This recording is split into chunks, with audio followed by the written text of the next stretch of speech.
The Story of Giong, the first story.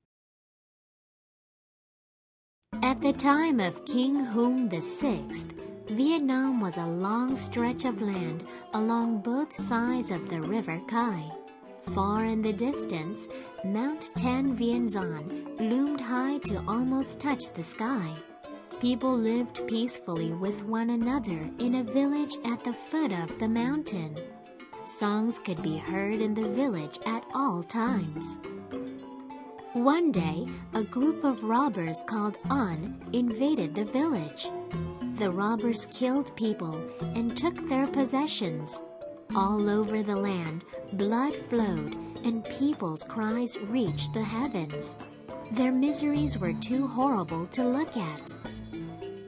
At the time, a boy named Giong lived in the province of Phu Dong. Giong was a special child. He couldn't speak until he was 3 years old, and he spent all day lying quietly in his bed. One day, the king's messenger came to Giong's village and announced the king's order loudly so that everybody could hear. All the villagers listened to the order very carefully. It was at that moment when Giong suddenly sat up in bed and told his mother, "Mother, could you please bring the king's messenger to me?" His mother was so surprised that she couldn't move. Giong asked his mother once more. The king's messenger saw a little boy sitting alone in bed and thought it was very strange. Then, Giong started to speak in a clear voice.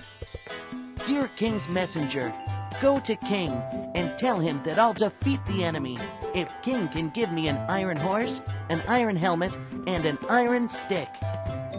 From the little boy's mouth came out a serious and dignified speech. The king's messenger bowed to the boy, putting his hands together, got on his horse, and went back to the palace. After the king's messenger left, the villagers came to Giong's house. Giong said to his mother and the other villagers in his house, "Mother and elders, please don't worry. I am all grown up now. I am going to fight against the enemy and save the land, so please prepare some food for me."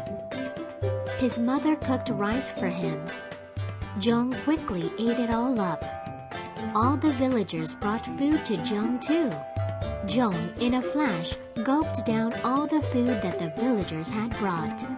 The villagers kept cooking food for Giong all day long. Giong was growing bigger and taller fast. A few days later, Giong had become a big, strong man. When the king's messenger went back to the palace and reported that he had found a general to save the land, the king was so happy and said that heaven had sent a helper. The blacksmiths in the land followed the king's order and worked very hard to make an iron horse, an iron helmet, and an iron stick. It took only a few days to finish making all of them. Now, those 3 things had to be carried from Feng Chao to Phu Dong, Giong's home village. The king's messenger brought them to Giong.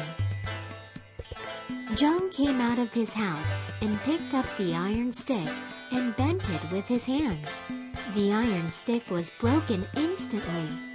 Giong tried mounting the iron horse, but as soon as Giong's hand touched the horse, its legs bent and it fell down.